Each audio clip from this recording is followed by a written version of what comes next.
Méditation du 3 juillet. Des boutons pour la bouche. Le pire défaut dans la parole est de trop parler. Par conséquent, soyez bref et vertueux, bref et doux, bref et simple, bref et charitable, bref et aimable. Citation de saint François de Sales. L'auteur chrétien John Ortberg raconte qu'à l'université de l'une de ses filles, il y avait une session porte ouverte pour tous les parents qui souhaitaient rencontrer les professeurs. Le pasteur Ortberg a dû attendre avec sa famille dans une petite pièce avec une autre mère et son fils de 8 ans. Ils ne se connaissaient pas, mais pendant toute l'heure d'attente, l'inconnue n'a pas cessé de parler. Elle leur racontait des choses personnelles, des ragots sur les voisins et les enfants des voisins, des histoires sur son mari et ses enfants, etc. La famille Ortberg a essayé de lui donner des signaux pour qu'elle arrête de parler, en détournant le regard, en ne répondant pas, afin de ne pas l'encourager, en montrant de l'ennui par le langage corporel, mais rien n'y faisait. Lorsque la fille de la femme est arrivée pour récupérer sa mère et son petit frère, l'inconnue bavarde s'est levée et a continué son long monologue en sortant. « Eh bien les enfants, nous devons y aller. Il y a beaucoup de choses à faire.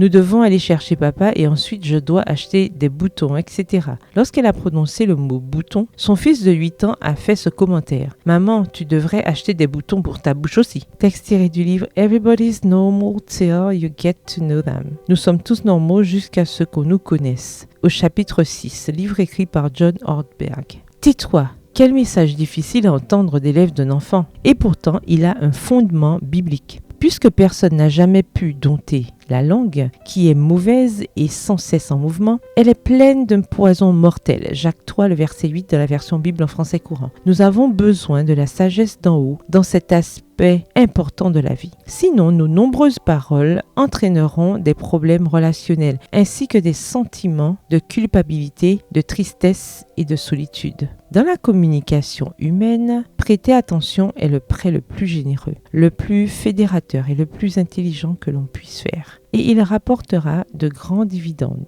Par conséquent, que chacun soit prompt à écouter, lent à parler. Jacques 1, le verset 19. Car quelqu'un d'expérimenté évite de trop parler. Quand il se tait, même un imbécile paraît sage. Lorsque ses lèvres sont fermées, on peut le croire intelligent. Proverbe 17, les versets 27 à 28 dans la version Bible en français courant. Bien que ce soit une vérité évidente, nous avons parfois besoin d'un enfant pour nous la rappeler. Le message d'aujourd'hui est bref et direct, bref et simple, bref et doux, bref et aimable, bref et extrêmement vertueux. Écoutons plus et parlons moins.